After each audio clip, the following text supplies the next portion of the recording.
চোখে হাজারটা স্বপ্ন আর ফাঁকা পকেট নিয়ে বেঁচে থাকার নামই মধ্যবিত্ত।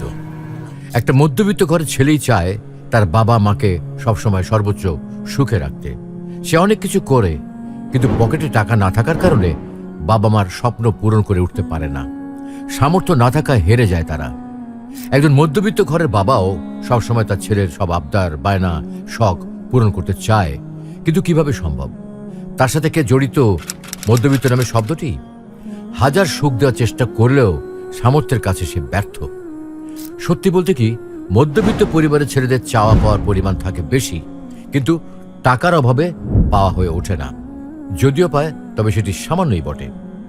পকেটে টাকা না থাকায় নিজের পছন্দের জিনিসটি যখন মধ্যবিত্ত ছেলেটি কিনতে পারে না, তখন হাজারো অভিমান আর কষ্ট নিয়ে সে বলে থাকে ওটা তার প্রয়োজন নেই।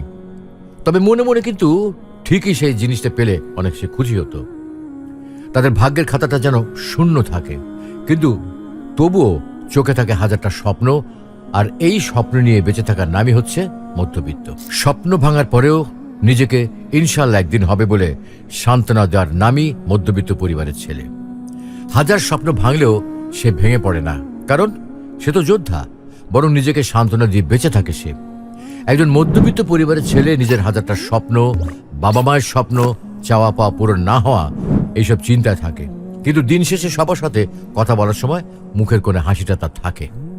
তাদের হাজারটা স্বপ্ন ভাঙলেও তারা মুচকি হেসে নিজেদের সান্ত্বনা দেয়, কারণ তারা জানে তারা মধ্যবিত্ত।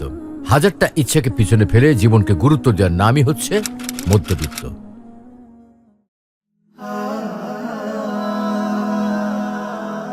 Haven't you